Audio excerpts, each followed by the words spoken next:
Baik. Kalau seandainya orang yang membadalkan haji, setelah dia badalkan, dia tadi kan sudah pernah haji berarti ni, sudah pernah haji, lalu dia membadalkan orang di tahun berikutnya. Nah, setelah dia membadalkan orang, bolehkah dia meniatkan haji untuk dirinya sendiri?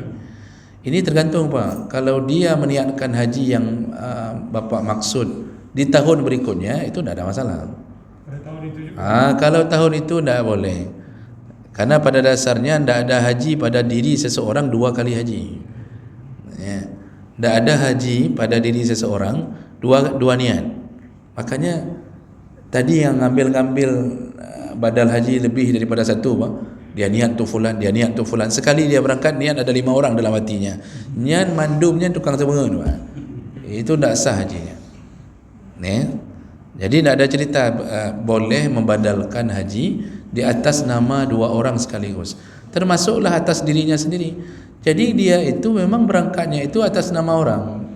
Tubuhnya saja tubuh dia. Tetapi semua perjalanannya adalah nama orang yang dia badalkan. Saya ada beberapa orang Pak yang minta rekomendasi saya untuk pada siapa yang hendaknya dibadalkan. Ya, saya kasih tahu juga, maksudnya ini tidak saya kasih tahu di sini Pak. Jadi saya kasih tahu saya ada kenalan Ustaz Fulan dan saya percaya. Nah, setelah saya rekomendasikan beberapa orang ini, itu saya follow up. Jadi saya tanya sama orang yang saya rekomendasikan itu, kali kapubut sudah, mana bukti? Dikirimkan video, dikirimkan foto, video-video perjalanan dikirimkan semuanya. Lalu kemudian sertifikat, itu hal yang biasa memang terjadi. Jadi betul-betul saya telepon sudah, dan saya ingatkan. Padahal orang ini saya percaya, tapi saya ingatkan juga, hati-hati kalau seandainya membadalkan orang tetapi tidak dilakukan. Jadi ini beliau ni pemilik travel. Tapi insya-Allah sampai hari ini saya lihat masih amanah. Salat jamaah pun tak pernah tinggal sampai hari ini. Cuma memang ya harus kita jaga betul, kita jaga betul. Dan dengan beliau itu berkisar antara 11 sampai 12 juta sekali membadalkan haji. Itu berangkat, beliau ada orang yang selalu membadalkan haji. Tapi saya betul-betul saya kawal. Saya ingatkan berulang-ulang, menyokap pengen, ingat itu dosa besar sekali. Telah menipu orang yang menyuruh badal. Sampai segitu saya kawal. Cuma tidak mesti dengan beliau. Banyak sekarang orang menawarkan haji. Cuma hati-hati Bapak Ibu, tidak semua travel murni mau membantu kita. Karena ada sebahagian travel memang sebahagiannya memang bisnis, memang minta peng tegai. Tak peduli halal haram Pak. Ini saya kasih tahu Bapak, ada yang dibuka sekarang umrah cicilan Pak, dibuka umrah cicilan, umrah kredit, umrah duluan, nanti pulang baru bayar sedikit-sedikit. Pernahkah kita berfikir itu umrahnya sah atau tidak, transaksinya haram atau tidak? Maka kalau kita membuka literatur kitabnya para ulama, mereka menjawab, kalau seandainya umrah cicilan itu hanya berhubungan dengan dua pihak, jadi antara kita dan dia saja, maka itu sama dengan jual beli kredit, sama dengan al-bai'u bitaqsid. Jadi dia jual jasa. Apa jasanya Pak? Dia membelikan kita dulu tiket, kemudian dia carikan hotel. Padahal kita cuma bayar DP aja 5 juta. Misal umrah 25 juta. Umrah cicilan itu bayar DP aja 5 juta. Setelah bayar DP 5 juta kita boleh berangkat bersama mereka. Nanti yang berikutnya disuruh bayar cicilan setelah pulang.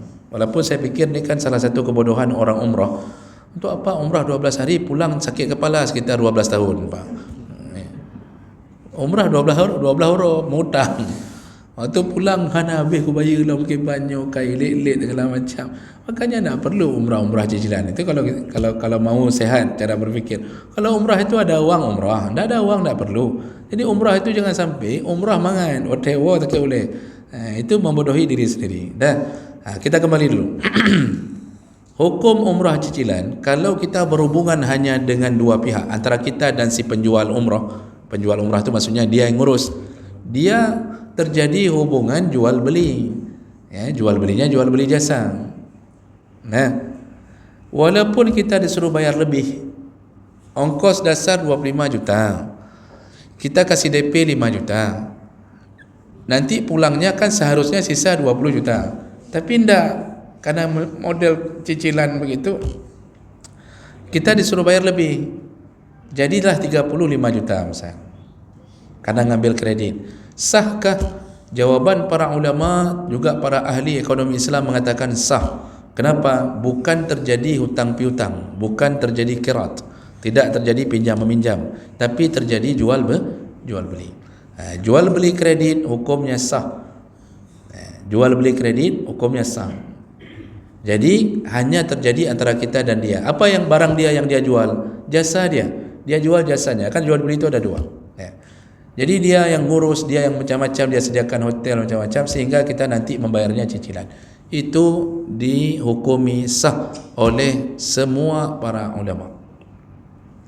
Mana yang tidak sah? Model umrah cicilan yang kedua yang tidak sah, dan itu bahkan jatuh ke dalam dosa, yaitu apabila ada pihak ketiga yang bermain di antara urusan umrah ini. Contoh Bapak ikut umrah cicilan dari satu travel, lalu kemudian diberangkatkan, dan waktu pulang Bapak tidak membayar lagi semua sisa cicilan itu ke travel itu, tapi malah membayarnya ke pihak ketiga. Apakah bank? Bapak kan sering lihat iklan banner berhaji dengan bank fulan, mari berhaji. Padahal bank itu tidak ada travelnya. Atau dengan koperasi. Jadi misal koperasi guru, lalu menawarkan haji, menawarkan umrah ke guru-guru. Nanti waktu pulang kita bukan membayar cicilan itu ke pihak travel, tapi bayarannya ke pihak ketiga. Apa yang terjadi Pak? Ternyata pihak ketiga sudah melunasi ongkos umrah kita. Umrah 25 juta, kita bayar 5 juta. 20 juta itu langsung dilunasi oleh pihak ketiga. Lalu diikatlah kita menjadi nasabah pihak ketiga. Disuruh bayar lebih daripada yang dia pinjamkan ke kita. Dia tidak punya barang, dia tidak punya apa-apa, tidak punya travel. Dia hanya meminjamkan uang ke kita dengan cara melunasi. Jadi 20 juta dilunasi. Waktu diminta balik uang dia, bukan 20 juta, menjadi 25 juta. Sehingga tidak lagi terjadi jual beli, terjadilah hutang piutang di atas dasar riba. Dia mengambil manfaat di atas pemberian hutangnya. Nyo haram, nyan umrahnya tidak makbul, bahkan jatuh ke dalam dunia riba. Dan itu travel sebahagian melakukan itu. Makanya Pak, ketika mendapatkan tawaran umrah cicilan, lihat dulu perjalanan skema kemana uangnya. Kalau langsung dengan mereka, insya-Allah tak mengapa. Tapi kalau main pihak ketiga, itu sama. Rumah KPR kayak gitu juga hukumnya. Beli motor Pak, beli motor di showroom, ternyata kita tidak bayar lagi ke showroom, berikutnya sudah ke Adira, berikutnya sudah ke macam-macam. Yang haram. Itulah jatuh ke dalam dunia riba, karena mereka tak punya barang tapi mengambil manfaat dengan melunasi, lalu kita kemudian jatuhlah ke dalam pinjam meminjam di atas pembayaran yang lebih. Hati-hati Pak. Dosa riba asyaddu min sittah wa salasina zinyah. Dosa riba lebih besar daripada 36 kali berzina. Ini cukup capek, cukup bangga menggerebek orang zina. Padahal yang gerebek orang pajuh riba mandum, orang nak kredit mandum, orang yang taruh semua SK di bank. Waktu tangkap orang berzina, mandikan, masukkan ke paret, dicelup-celup, dibuat jadi jus, macam-macam dibuat. Yang nangkap urun pajuh riba. Apa kata Nabi? Dirhamun ya'kulul 'abdu minar riba. Satu dirham engkau bergaul dengan riba, asyaddu min sittah wa salasina zinyah. Dosanya lebih besar daripada 36 kali berzina. Dalam hadis lain, karrajul ya'ti ummah. Kalau main dengan dunia riba, baik nasabahnya, rentenirnya, dosanya seperti berzina dengan ibu kandung sendiri. Begitu besarnya dosa riba. Jadi jangan asal-asalan ketika menerima tawaran untuk talangan untuk melakukan umrah cicilan. Lihat-lihat dengan siapa bapak bergaul. Lihat-lihat ibu dengan siapa yang punya travel itu orang tahu agama atau tidak. Karena sebahagian orang kadang-kadang bisnis di atas itu. Dia tak peduli halal haram. Apa hukumnya isteri pergi umrah tanpa ditemani oleh mahram atau tidak ditemani oleh suaminya? Jadi perlu dipahami dulu, safar itu ada 3 model. Ada safar wajib. Safar wajib itu pada sesuatu yang wajib dia lakukan, seperti haji dan umrah pertama. Umrah pertama wajib. Mazhab Syafi'i pun mengatakan umrah pertama wajib. Wa atimul hajja wal umrata lillah. Jadi itu namanya safar wajib. Yang kedua safar sunnah. Safar sunnah itu melakukan perjalanan ingin berbuat baik, bertakziah, mengunjungi orang sakit, bersilaturahim. Itu semuanya safar sunnah. Ada safar mubah. Safar mubah itu yaitu safar yang tidak mengundang pahala, sepertinya pergi ke Gunung Salak, bapak ke Keruntuan, kemudian pergi ke Waterboom. Tapi kalau di sana bermaksiat, kita lihat aurat, di situ jatuh ke dalam dosa. Pada dasarnya hukum awalnya mubah. Nah, bagaimana posisi seorang perempuan di antara 3 safar ini? Jumhur ulama mengatakan bahwa kalau safarnya safar mubah dan safar sunnah, maka wajib ditemani oleh mahram. Kalau safarnya safar mubah dan sunnah, wajib ditemani oleh mahram. Yang namanya safar itu melebihi 90 km. Kalau ke Pasar Impres, nak payah nak pengen urinam. Misal isteri mau ke Pasar Impres, itu bukan safar namanya. Walaupun dia keliling-keliling pasar itu sampai 20 kali, sudah melebihi 90 km.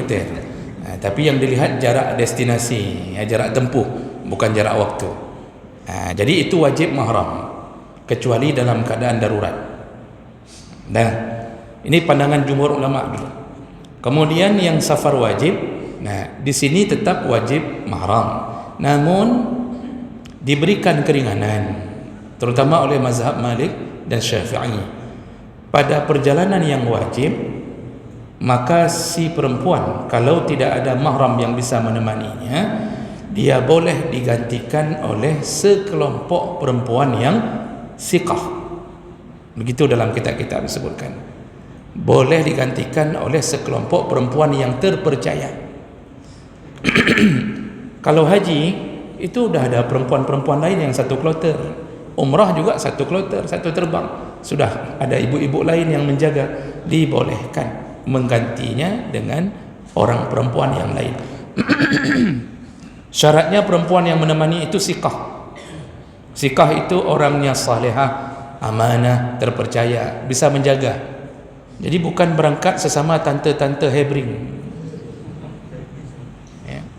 bukan berangkat sesama tante-tante genit. Itu tidak dihitung mahram, tidak bisa menggantikan mahram. Jadi boleh itu kalau umrah pertama. Umrah kedua tak lagi disebut perjalanan wajib. Umrah kedua itu sudah perjalanan sunnah. Wajib ada mahram. Kalau tak ada mahram jangan berangkat. Namun walaupun begitu, sebahagian ulama yang lain agak lebih lebar lagi Pak pembahasannya. Selama dia yakin aman, dia pergi ke satu tempat yang aman, negaranya aman, kondisi di saat itu sedang aman, dia yakin tak mungkin dirampok, tak mungkin dilecehkan, maka tak mengapa dia berangkat dengan keyakinan itu. Dan itulah yang banyak terjadi hari ini. Itu anak-anak gadis kita banyak ke Mesir itu tak ada mahram berangkat. Tinggal di sana tak ada mahram, ayah ibunya di kampung. Dia bisa, mungkin dia bisa mengambil pandangan yang terakhir ini. Syaratnya aman di jalan. Itu dalilnya mana Pak? Kata Rasulullah, engkau akan lihat nanti suatu masa sepeninggalku ada seorang perempuan berjalan dari Hirah ila San'a, ya. Engkau akan lihat nanti seorang perempuan akan berjalan sendiri dari Hirah. Hirah itu salah satu daerah di Kufah menuju ke San'a. Dia berjalan sendiri, ya, tanpa ada yang menemaninya. Jadi hadis itu menunjukkan bahawa Rasulullah telah mengatakan akan terjadi masa itu dan dibolehkan.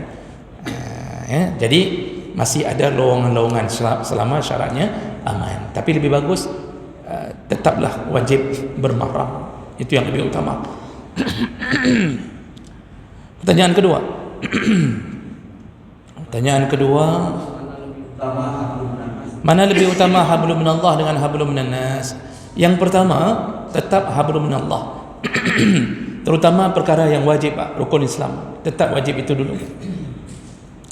Begitu kita sudah mulai melakukannya, maka di saat itu muncullah hablum minannas. Di situ nanti disuruh seimbangkan, ya, disuruh seimbangkan, tapi dahulukan dulu perkara wajib. Jadi wajib itu yang disebut hablum minallah. Sebelum kita mengenal orang, mengenal tetangga, itu kita sudah disuruh ajarkan salat dari umur 7 tahun. Jadi ke sana dulu. Setelah tiangnya kuat, lalu kita mulai balik mengenal orang, tahu keadaan. Di situ baru suruh seimbangkan dengan hablum minannas. Nanti hablum minannas ini yang bersifat tolong menolong, itu baru yang seperti kita sebutkan lebih utama daripada yang sunnah-sunnah. Bukan lebih utama dari yang wajib, lebih utama dari yang sunnah-sunnah. Jadi hati-hati mereka yang terlalu baik dengan tetangga, ya, artinya semuanya di mana ada kebutuhan orang dia ada, ya, pokoknya ada acara walimah dia tolong cuci piring, ada acara kematian dia tolong gali kubur. Baik sekali orangnya. Yang dia tak ada apa? Salat. Jadi salah kalau hablum minannas dianggap lebih hebat daripada yang wajib. Itu salah. Dia yang cerita tadi itu daripada yang sunnah. Yang kita sebutkan tadi itu umrah sunnah. Dahulukanlah dulu menolong orang, baru umrah kalau memang ada rezeki. Begitu. Yang terakhir. Ya, kita ini kadang-kadang ketika ingin berbuat baik, kadang-kadang terjerumus kepada keinginan terjadinya kesalahan. Contoh tadi beri contoh. Ada keinginan untuk salat subuh, tiba-tiba begitu bangun terasa beratnya luar biasa. Kenapa itu sebabnya terjadi? Pertama, fitrah kita, Allah telah membuat kita, ditakdirkan kita punya dua lamah. Dalam hadis Nabi, kita punya dua bisikan. Yang pertama bisikan malaikat, yang kedua bisikan syaitan. Ketika malaikat mengajak berbuat baik, dihantam oleh bisikan syaitan. Makanya keinginan baik itu selalu didampingi dengan keinginan berbuat jahat. Yang kedua, kenapa kita ingin berbuat jahat? Karena ilmu kita kurang. Dua bisikan ini beradu. Yang kedua, karena ilmu kita kurang. Kalau ilmu kita bagus, makin dekat dengan ilmu, dekat dengan Allah, maka makin muncul rasa takut. Di situ iman bertambah kuat. Ya? Nah, jadi tidak ada masalah, Pak. Kalau berbuat baik diiringi dengan kejahatan, itu tidak mungkin kita hilangkan, Pak. Kita bukan Nabi. Nabi dioperasi bisa begitu baik terus-terusan. Kita berapa kali operasi? Cuci darah udah, operasi lambung dah. Kita bukan Nabi yang dibersihkan selalu. Jadi wajar ada dua bisikan itu. Selama kita bertobat, tetap Allah ampunkan. Tadi dalam mazhab Syafi'i, hukum salat berjamaah disebutkan fardu kifayah. Ini fardu kifayah sudah kita jelaskan. Yang dimaksud adalah status salat jamaahnya, bukan bermakna membiarkan dan mengizinkan orang untuk diwakili oleh orang lain. Jadi ini jangan salah faham. Jangan mengira bahawa mazhab Syafi'i mengatakan fardu kifayah, lalu ada orang yang selalu ketika sudah dengar azan, lalu dengar iqamah, ternyata ada imam dan ada dua orang makmum, maka satu kampung yang lain mengatakan kabere, kana urang. Sudah ada orang, kita gugur dosa kita. Jadi terus dia seperti begitu. Itu salah faham. Mazhab Syafi'i tidak pernah mengatakan bahawa yang lain boleh duduk di rumah, silakan salat sendiri. Tidak. Ya, sehingga ada orang yang berprinsip seperti yang tadi Pak Ramli sebutkan, bahawa ada yang 2 kali ke masjid, nanti 3 kali tidak ke masjid, yang penting naurung, tapi yang penting ada orang di masjid sudah dianggap tidak apa-apa, yang penting kan ada jamaah, sebab fardu kifayah bukan fardu ain. Ini bukan itu yang mau dibilang. Yang mau dibilang dalam mazhab Syafi'i, status salat jamaahnya berkenaan dengan kalau tidak ada yang mendirikan jamaah satu orang pun, terlaknatlah satu kampung. Yang kena berkenan sebenarnya. Kalau satu kampung tidak ada yang mendirikan jamaah, satu kampung itu terkutuk, dilaknat oleh Allah Subhanahu Wa Taala. Maka satu kampung dikuasai syaitan, hidup hancur-hancuran, rezeki tidak berkah, isteri minta cerai, suami selingkuh. Ya. Coba bapa duduk di kampung yang ada jamaahnya, hancur tidak hidup. Dan kita selaku orang yang mendengarkan azan itu tetap disuruh ke masjid, karena anjuran-anjuran dari hadis yang lain yang tadi disebutkan, salat jamaah lebih utama daripada salat sendiri 27 kali lipat. Itu maksudnya disuruh berjamaah. Lalu kemudian Nabi senantiasa melakukan salat jamaah. Lalu ada kalimat Ibnu Mas'ud yang mengatakan bahawa di masa kami hidup bersama Nabi, orang yang meninggalkan jamaah maka kami tahu bahawa fahuwa munafiqun ma'lumun nifaq. Di masa kami hidup bersama Nabi, ketika ada orang yang tidak berjamaah, di saat itulah kami tahu bahawa dia munafik, sebenar-benarnya munafik. Karena ciri-ciri munafik apa salah satunya, Pak? Tidak suka salat berjamaah. Munafik itu salat, munafik itu salat, tapi salah satu ciri-cirinya selain malas, dia tidak suka berjamaah. Maka Ibnu Mas'ud mengatakan apa? Di masa Nabi kalau ada yang tidak berjamaah, kami tahu bahawa dia adalah sebenar-benarnya munafik. Makanya tetap kita ni usahakan, Pak, sampai tidak sanggup jalan lagi baru kita berhenti berjamaah. Sampai tidak sanggup jalan, artinya sudah stroke, tercampak di atas kasur, itu baru kita berhenti. Dan ingat-ingat hadis Nabi, barang siapa yang sebelum sakitnya dia senantiasa berjamaah, atau sebelum safarnya dia senantiasa berjamaah, terus berjamaah, lalu jatuh sakit, apa kata Nabi? Fakana muqiman sahihan. Dihitung pahalanya, walaupun dia salat di atas kasurnya, dia salat dengan berurai air mata menahan kerinduannya menuju ke masjid, tapi salatnya sendirian di atas kasur, dihitung salat pahala jamaah. Syaratnya apa? Sebelum sakit selalu jamaah. Maka Rasulullah mengatakan apa? Igtanim khamsan qabla khamsin. Gunakan yang 5 sebelum datangnya yang 5. Salah satunya adalah sihatuka qabla maradika. Gunakan sehatmu sebelum sakitmu. Maka waktu sehat berjamaah selalu, Pak. Nanti dapat bonus dari Allah. Apa bonusnya? Kalau sudah sakit, tekan kita tiba-tiba hilang salah satu sahabat kita, kemana sudah? Ternyata dapat kabar beliau sudah stroke, tidak bisa datang lagi. Padahal sebelum itu 5 waktu di masjid. Salatnya beliau di rumah, pahalanya pahala jamaah. Jadi bonus bagi orang yang senantiasa taat ke Allah sebelum Allah memberi uzur. Itu hebatnya orang berjamaah. Makanya jamaah tapi tugas isteri itu apa? Dorong suami jamaah. Asal sudah azan, isteri usir suami. Abang masjid, mau cerai apa mau masjid? Isteri itu ngusir suami, Pak. Itu baru betul isteri. Jadi jangan isteri itu jangan mengatakan, bang, jangan ke masjid. Bukankah engkau telah berjanji menjadi imamku? Bukankah aku terima lamaranmu gara-gara itu? Lalu suami bodoh ni jadi imam untuk istrinya tiada terusan gara-gara perjanjian. Itu tidak betul itu. Ke masjid, kita kalau ke masjid berjalan dengan baik ke masjid, pulang membawa rahmat dan keberkahan. Maka terjaga semua amalan kita kalau kita pulang dengan salat berjamaah. Kemudian pertanyaan terakhir, apa tadi? Menunda salat Isya. Menunda salat Isya boleh, tapi syaratnya juga disunnahkan berjamaah, disuruh berjamaah. Kalau kita yakin Isya itu punya 2 waktu, Pak, di awal waktu dan di akhir waktu. Dua-duanya terbaik, boleh di awal waktu, boleh di akhir waktu. Nabi pernah mengatakan itu. Nah, boleh tunda, tapi nanti usahakan berjamaah. Kalau kita yakin kalau kita tunda tidak dapat jamaah lagi, jangan tunda, datang saja di awal waktu. Tapi kalau kita tunda, nanti ada kelompok, memang kelompok model slow motion, kelompok-kelompok yang memang selalu terlambat, itu sama-sama berjanji nanti aja kita solat mau menjelang-jelang jam-jam 3, jam-jam 4 misalkan.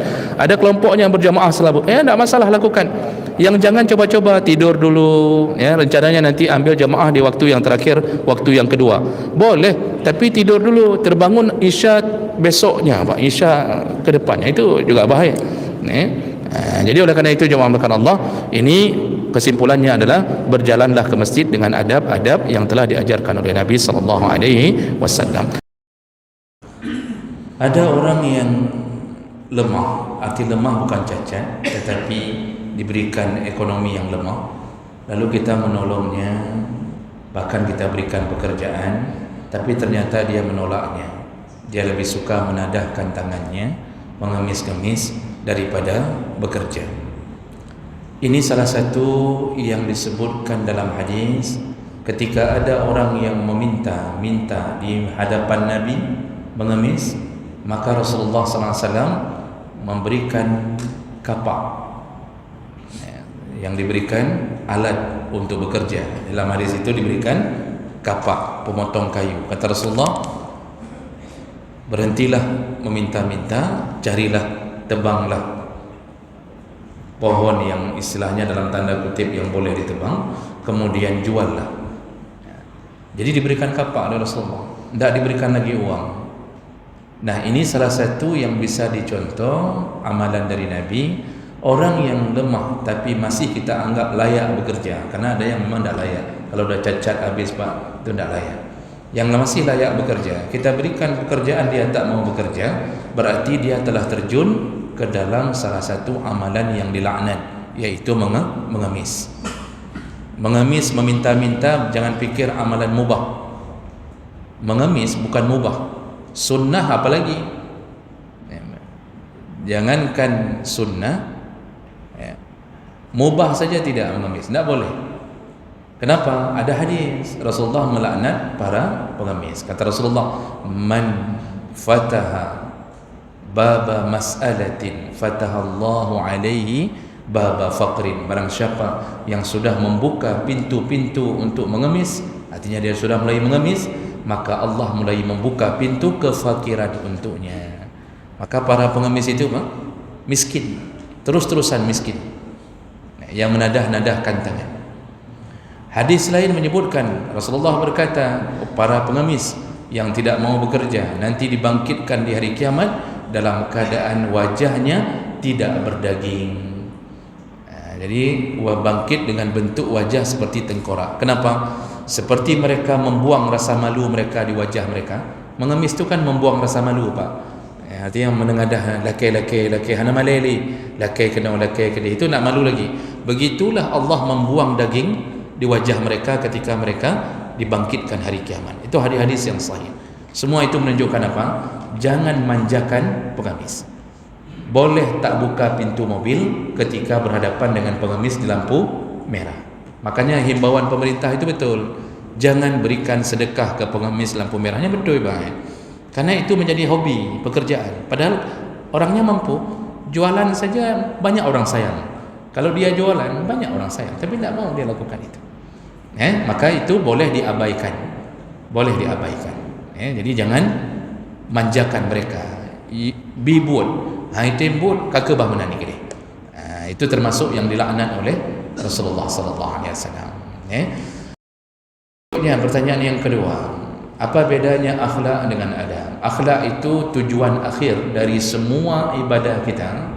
Itu tujuannya akhlak. Makanya Nabi ketika menyebutkan innama bu'istu liutammima makariman akhlak, aku ini diutus untuk menyempurnakan akhlak, karena yang kehilangan di bangsa Arab pada waktu itu adalah kemuliaan akhlak. Dari mana mulai Nabi untuk menciptakan akhlak itu menjadi baik? Dimulai dari mana? Mengajarkan tauhid, mengenal Allah. Karena orang kalau sudah kenal Allah, muncul rasa takut. Kalau sudah muncul rasa takut, tak berani berbuat maksiat. Ketika sudah tak berani berbuat maksiat, maka muncullah kebaikan-kebaikan, muncullah hal-hal yang dia ingin berbuat, selalu dibarengi dengan ihsan, yaitu merasa selalu dilihat Allah. Maka Nabi memulai dengan akidah. Setelah itu Nabi dianjurkan oleh Allah, tanamkan syariat, wajib lakukan salat, puasa, zakat. Coba lihat ayat-ayat, semua urusan ibadah kita itu ujungnya akhlak. Makanya ketika disebutkan as-salatu tanha 'anil fahsya wal munkar, innas salata tanha 'anil fahsya wal munkar. Salat itu mencegah kemungkaran, ujungnya akhlak. Waktu puasa, kutiba alaikumusiyam, ujungnya la'allakum tattaqun, semoga setelah puasa bertambah takwamu. Orang takwa tidak berani melakukan keburukan.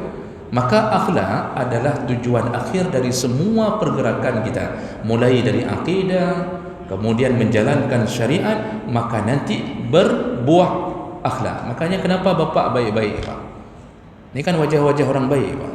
Nampak muncul cahayanya, ya karena ada lampu juga, tapi cahayanya bercahaya, mencahaya, pekan god, karena ada sembahyang, karena kita taat, akhlak. Nah, kemudian apa itu adab? Adab itu jalan menuju akhlak. Makanya adab itu banyak. Adab cara makan, itu semuanya cara menjalankan akhlak. Enggak boleh makan dengan tangan kiri, enggak boleh. Itu cabang-cabang ketika ingin menjurus ke akhlak. Makanya pelajaran adab ni nanti kita sudah lama sekali bahas, belum turun kah? Anak habis-habis. Ini kita belum masuk ke adab mencari rezeki. Saya baru bahas mukadimahnya, bagaimana rezeki itu bisa berkah. Nanti ada adabnya, ya. Itu semua adalah bahagian cabang-cabang menuju kepada akhlak yang mulia. Ya. Baik, pertanyaan terakhir. Ada orang yang kadang-kadang cuma mengerti cara melakukan ibadah contohnya, tapi ketika kita tanya, dia tak tahu mana rukun, mana sunnah salat, dan itu wajar, Pak. Dan saya yakin itu banyak. Saya yakin itu banyak. Tapi salatnya benar. Jadi bagi orang yang berilmu, dia tahu nih, ini salatnya sudah betul. Cuma waktu kita tanya, duduk di antara dua sujud yang wajib bersunnah, duduk di antara dua sujud misal, itu ada yang tak tahu itu. Dia tanya lagi, yang duduk di antara dua sujud yang paling, dia tanya. Tapi waktu dia salat, ada dia lakukan itu. Kita tanya, itu bacaan dalam sujud, bacaan dalam rukuk sunnah apa tidak? Dia tak tahu itu sunnah apa wajib, tak tahu. Tapi dia lakukan dengan benar. Maka orang yang begini mengerti pun sudah diterima ibadahnya. Namun apa bedanya dengan orang berilmu? Orang berilmu, wallazina utul ilma darajat, yang berilmu lebih tinggi derajatnya. Jadi orang-orang awam nih, ya, yang asal ibadahnya bagus, puasanya bagus, dia tahu tapi tidak tahu dalilnya, tidak hafal ayat, tidak hafal hadis, dia diterima ibadahnya, itu sudah bagus. Tapi begitu dia mulai menuntut, mengaji, seperti bapak mengaji, utul ilma darajat, yang mulai menuntut ilmu derajatnya lebih tinggi. Artinya apa? Dia di sisi Allah diberikan kelebihan-kelebihan yang lain.